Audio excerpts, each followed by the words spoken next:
All right, welcome everyone. Hopefully you are all here because you are interested in learning about the Education for Homeless Children and Youth grant competition.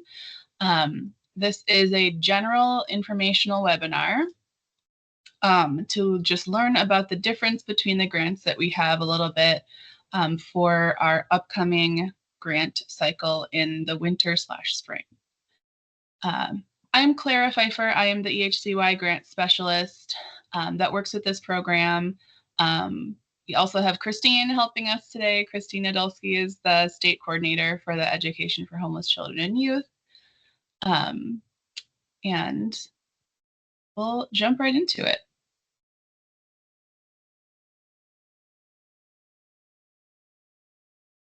So today, again, we're giving a little introduction, the difference between these two grants, and hopefully you should be able to kind of walk away with either an idea of whether you want to apply for the innovation grant or the compliance grant, or maybe you think you're not ready for either of them, which is totally fine. And we do have some other tools that will be coming out as well.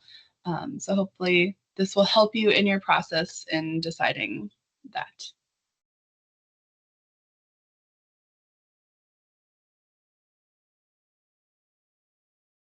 Okay, the first thing that we wanted to talk a little bit about is just to briefly touch on the basics of the McKinney-Vento Homeless Assistance Act. This is the federal law that is associated with the Education for Homeless Children and Youth program. So the intent of McKinney-Vento is to ensure that all students who are experiencing homelessness are identified, they are enrolled in school, they receive the same free appropriate public education as their peers do. All public schools are required to follow the McKinney-Vento Homeless Assistance Act. DPI receives funding from the U.S. Department of Education to distribute to districts for this purpose. This is what we refer to as the Education for Homeless Children and Youth grant funds. And it's typical that DPI distributes just over $1 million to school districts in EHC grant funds every year.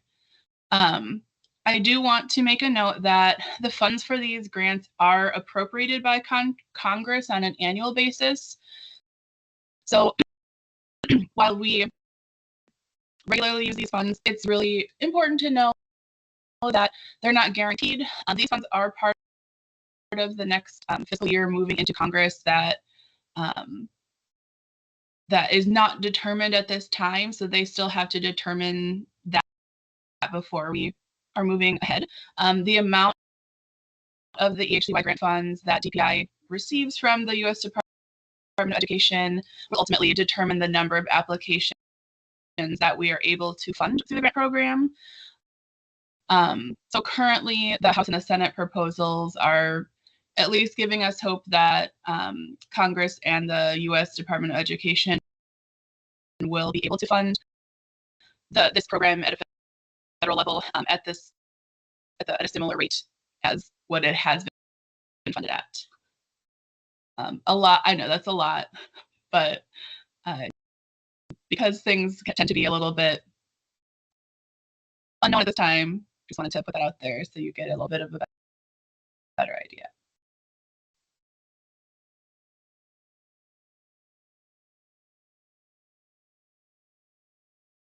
So these are some of the grant basics.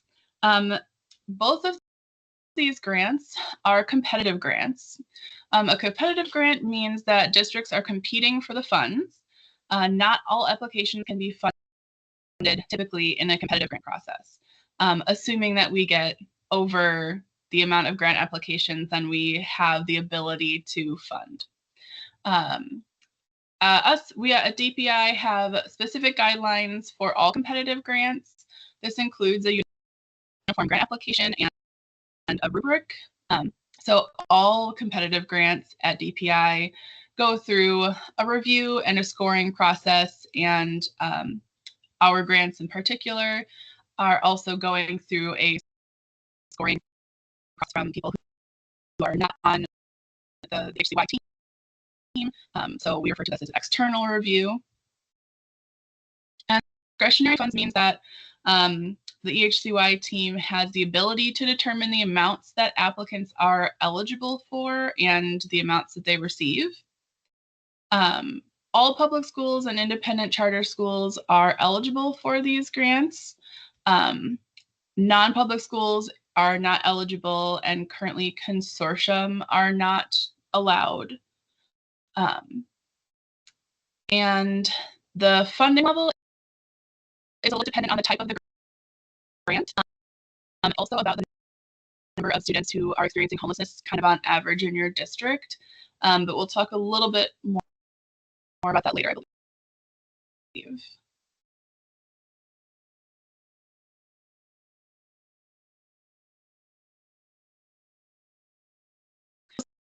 Since we are doing the webinar a lot earlier than we have in the past, we don't have any clear timelines for you at this moment, but will soon. The timeline for each grant is the same. They are hopefully becoming available in February. We will be doing a lot of communicating about the dates in our email lists and so on. We'll probably talk about it at different lunchtime lives and other webinars that we have happening. So when the grant applications open, we will also have this grant guidelines document, which has a ton of helpful information on completing the grant and also contains that scoring rubric that I mentioned. Once the application is open, applicants have at least 6 weeks. We typically give 6 to 8 weeks for you to complete and submit that application. Applications will be submitted through an online system that is similar to the one that you may have seen if you have applied to other competitive grants or if you applied to the last EHCY grant. We're just unsure of the platform at the time, but it will still be an online system. Once those applications are submitted, that is when they are reviewed by us, the EHCY team, and by a team of external reviewers. All of the external reviewers typically have some type of experience with this population of students, or maybe have worked in this field before. Once that part is completed, final decisions are made and all applicants are notified whether or not your application is funded. And then we hope to do that by July. Again, this is a little bit dependent on when DPI receives our funding allocations and all information from the U.S. Department of Education.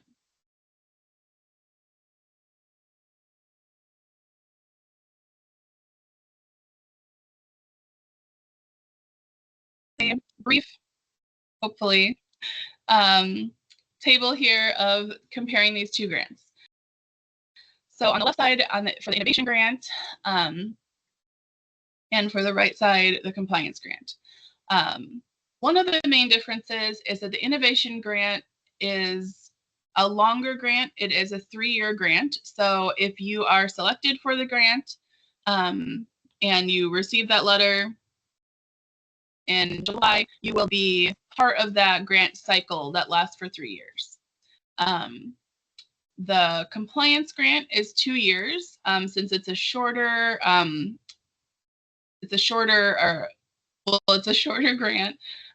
It has fewer requirements involved, and so it does not really need to be the 3 years. The funding is also a big difference. When we have this funding level on the left-hand side for the innovation grant, that is the $20,000 to $100,000 a year, is dependent on the number of students that you have that are experiencing homelessness. It also, that would be the amount of funding that you receive per year of the grant. So, and then again, that's dependent on us getting our federal awards, but it would typically be that you receive that amount each year. For the compliance grant, the funding would be $10,000 per year for those 2 years. The focus of the innovation grant is on innovative strategies that are based on a data analysis and needs assessment. This would be a little bit above that compliance. With the compliance, the focus really is policies, procedures, staff awareness, community awareness, identification, focusing on the basic elements of McKinney-Vento and get those really down. The innovation grant has 2 goals that are required, and applicants are writing their own goals and action steps for that. On the compliance grant end, there are goals required, but the goals are pre-written. So we are helping you not have to do that part. You're just selecting what you want to focus on, and then you're writing your own action steps.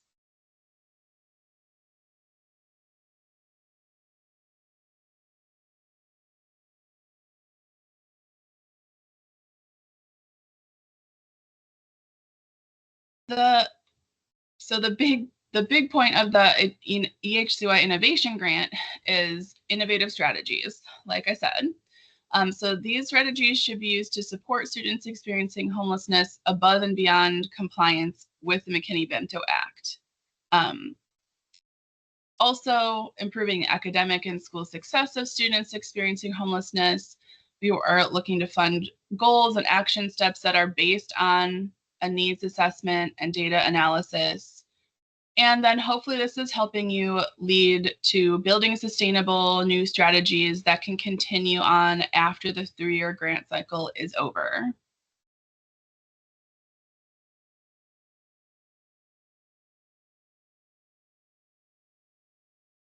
And I want to talk a little bit about what we mean when we say innovation.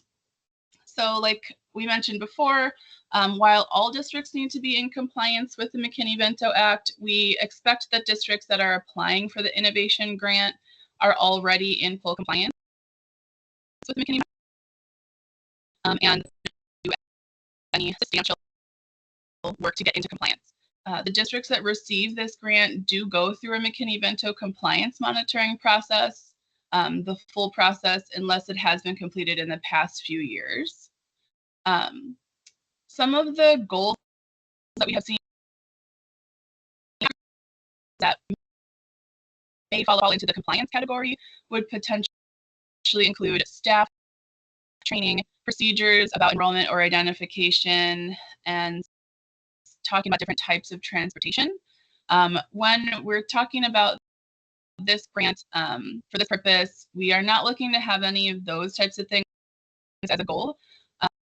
There are definitely cases where include any or all of those as an action step toward one of your goals. So, but to keep that in mind. And then it doesn't mean it needs to be something completely new, but we would expect that it would significantly build on previous work that has been done in the district. If you have gotten an EHCY grant before, or if you have been working on something else, so it's not just taking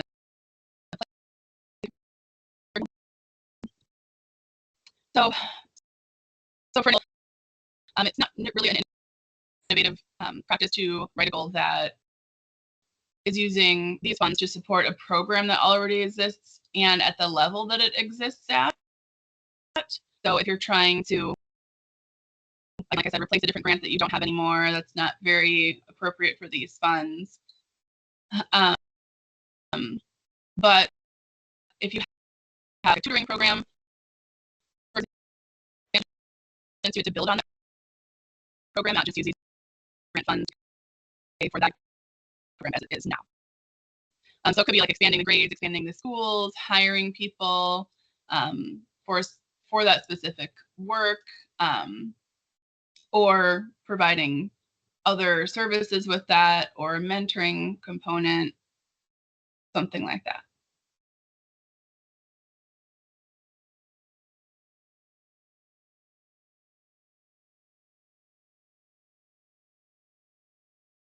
Okay, these are just some questions for you to consider when you are thinking about if you are ready to apply for the innovation grant.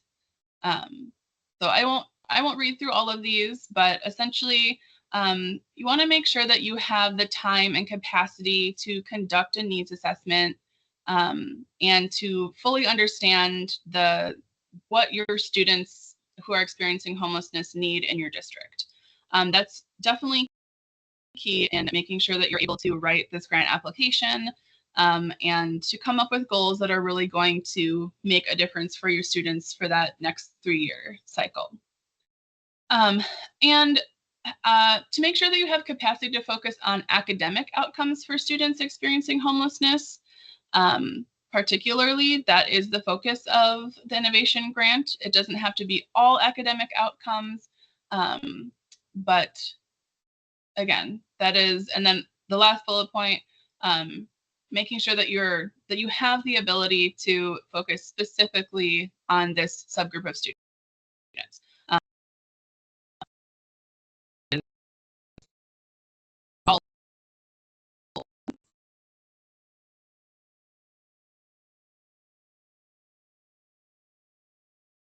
We'll move into the compliance grant. The purpose of the compliance grant, again, is a few things. So we originally made the compliance grant to help us in distributing the EHCY grant funds further in the state. We wanted to make sure that all districts felt that they had access to those funds. It does not really matter if you have a really large number of students experiencing homelessness or if you're in an area that has a lot of resources. We know that there are students and families experiencing homelessness in every county of the state. So that this grant does help us in ensuring that we can fund districts who are maybe smaller or more rural, or don't have all of the other things that a larger district might have. Again, while all districts need to be in compliance with McKinney-Vento, we know sometimes the best way to make sure that you're in compliance is to actually go through the compliance monitoring process. Each year, there is a chance that your district will be chosen for compliance monitoring under McKinney-Vento with me and Christine. But when you're a recipient of this grant, you would be going through that with direct technical assistance at a more personal level from us before you're going through that compliance monitoring process. So hopefully it's just a little bit of like training, getting together, talking, figuring things out before you're going through that process. And then hopefully going through this entire thing makes districts feel that they are ready to apply for that innovation grant. I think it was asked of me recently, the compliance grant is not really one that is intended to be a grant that districts apply for or receive multiple times. So if you're receiving the EHCY compliance grant, it's expected that you're in compliance and you are moving forward and you do not need to go back and do any of these things again. So it's not in the slide, but we can make that clear if that is something that is a question as well. Because then we want you to be able to apply for the innovation grant if you so choose.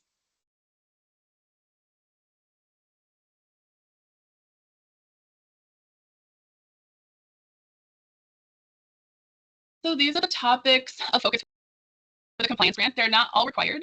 The one at the top is the only one that is required, this reviewing or revising policies and procedures and having a dispute resolution process.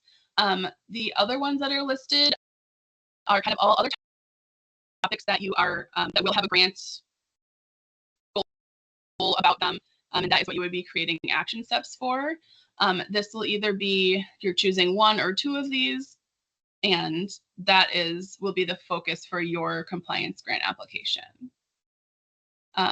So training materials, working on community partnerships or strengthening any communication in your district, creating awareness materials, or working on generally making sure that you have good processes in place for identifying students, etc.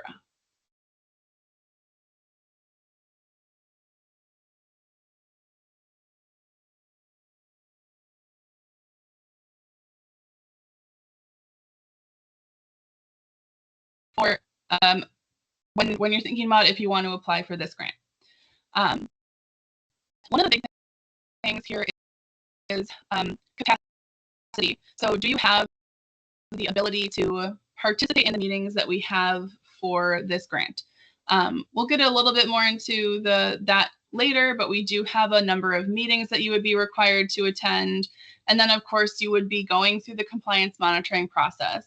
And if you have the capacity to kind of make the assessment for applying for the grant as well.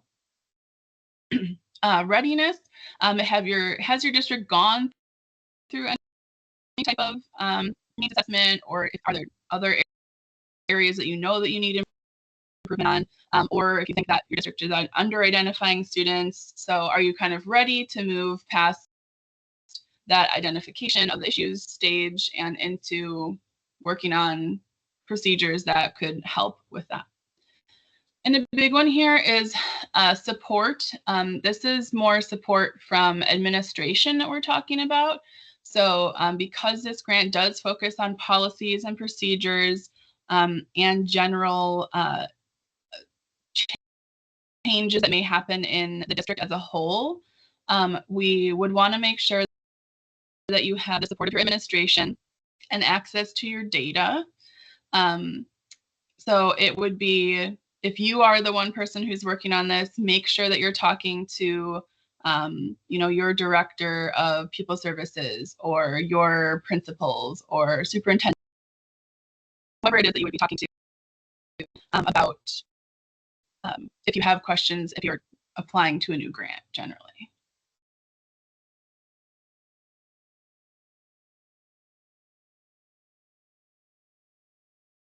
This is a very nice testimonial that we received from one of our current grant recipients.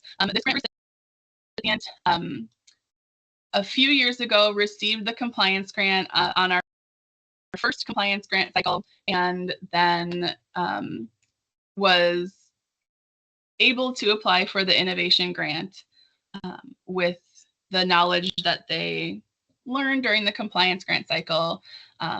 So hopefully you can kind of see that it was a really great process for them.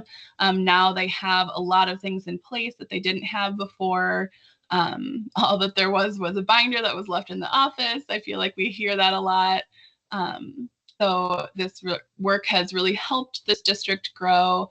This is a smaller district in a more rural area of Wisconsin.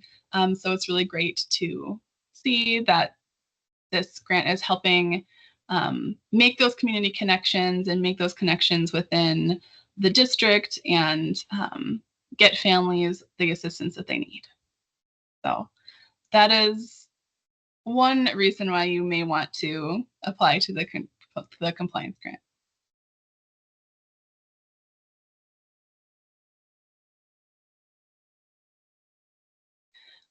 Okay. The grant, there are a lot of grant similarities. This is a little bit more related to what you can use the funds on. So all grant funds can be used for the 16 activities that are authorized under the McKinney-Vento Homeless Assistance Act. This can be found on our website, and it will be included as an appendix in the grant guidelines document. The 16 activities are flexible. There is definitely,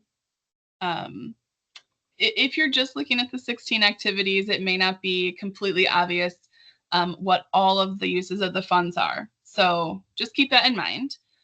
And then mostly for the innovation grant, we do expect the funds are primarily connected to the grant goals and action steps. So it doesn't mean that you can't spend funds on other things, but we do ask grant recipients to kind of tell us sometimes how those budget items are connected to the grant goals, just to see, to get a little bit more information on what is going on at the district level. And then for both grants, there are required meetings.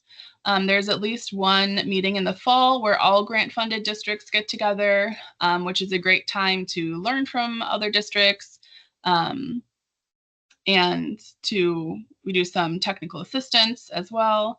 And then for each grant, there's some monitoring and there's some reporting.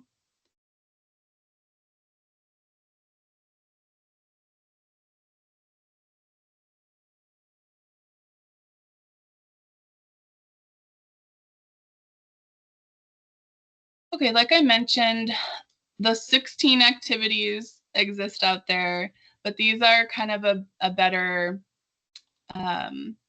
idea of some of the common things that we see people spending funds on for grants. So homeless liaison salary or salary of other people who are directly working with these grants is very common. You can use funds on the excess cost of transportation to and from a school of origin. This could include a driver for a district vehicle or reimbursing parents for their mileage.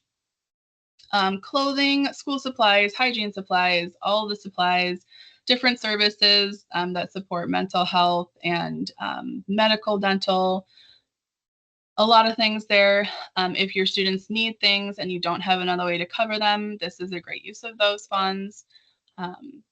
Outreach materials, so this could include printing a brochure, making posters, maybe it is having a resource fair, something like that. McKinney-Vento training for all staff members.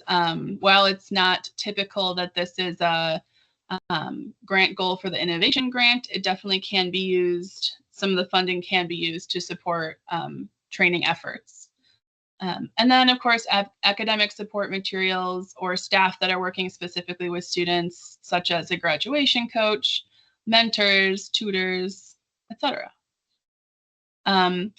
When you join the other webinars, the compliance grant specific or the innovation grant specific webinars, we do go a little bit more into detail on using grant funds in those as well.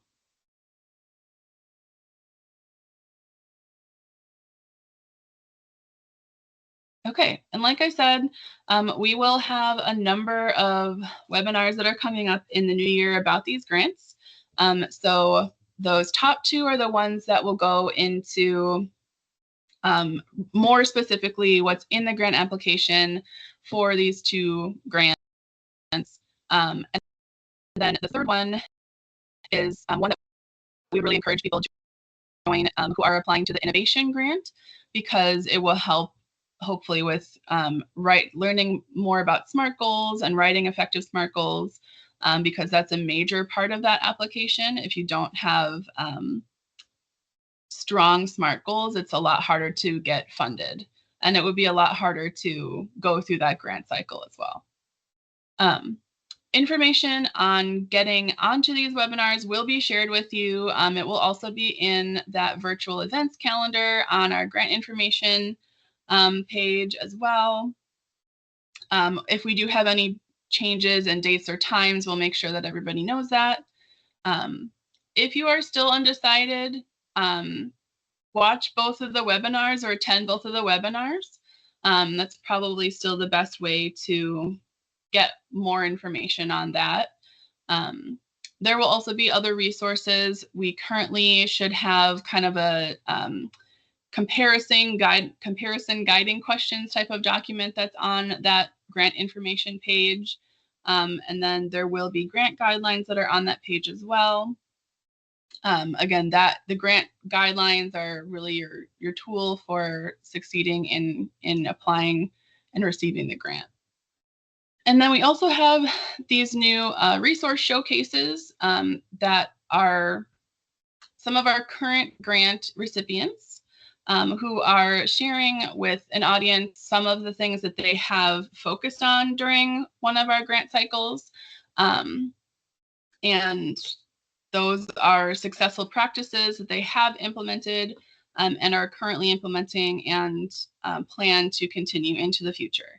So those would be really great if you are kind of wanting to hear more from a district specifically about something they've been able to do because of the EHCY Innovation Grant.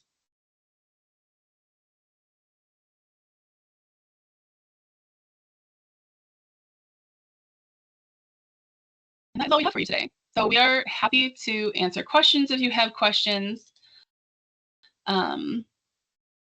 Please let us know.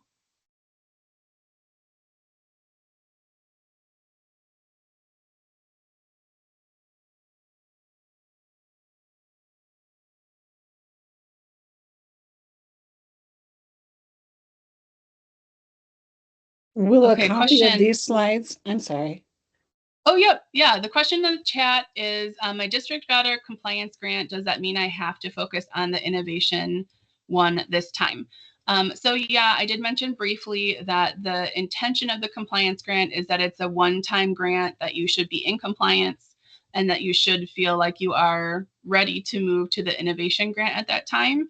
So I would say, yes, it wouldn't really be appropriate for your district to apply for the compliance grant again.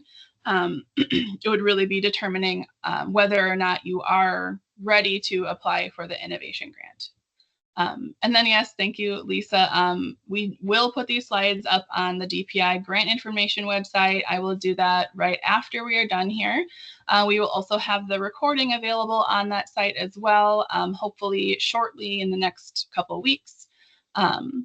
And all of the other information that and recordings will be up on that site eventually as well.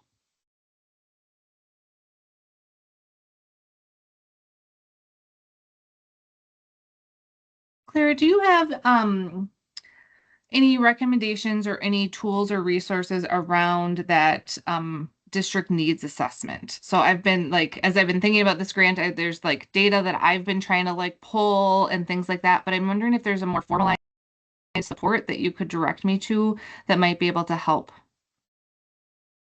Sure. I think we do have some tools that we have or will have in this grant guidelines document, but I think Christine and I can think about that a little bit and let you know.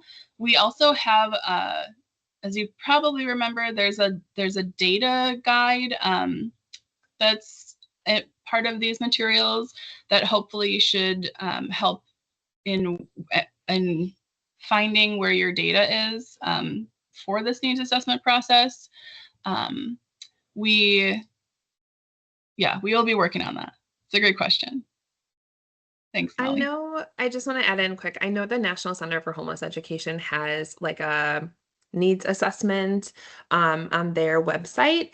It's really lengthy, so it probably is too long, honestly, to really dive into and spend time in. You could take a peek at that and just do certain sections of it, but it is really long, so we will make sure we have some resources available that are more than just that.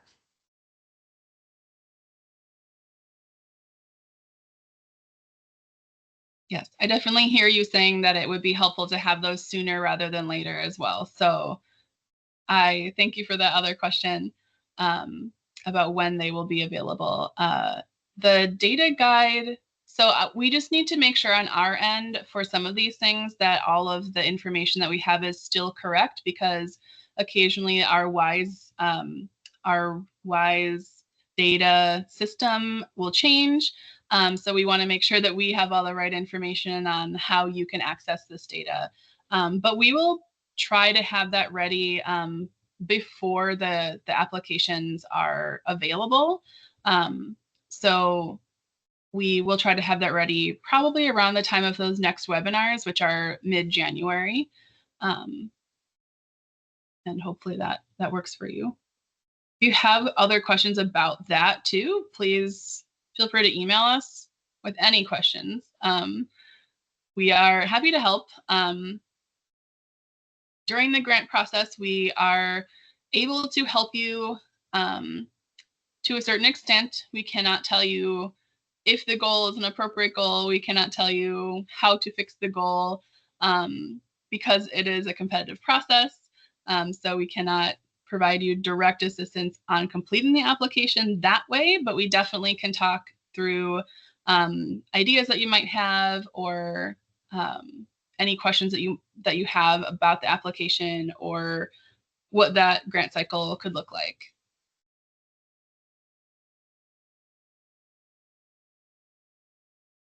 there any other questions?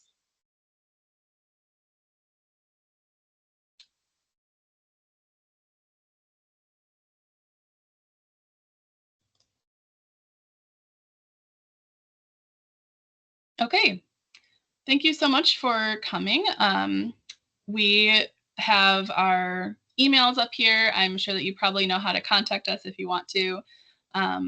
But we will have this recording posted for you soon, and glad that everybody could be with us today. Thank you so much.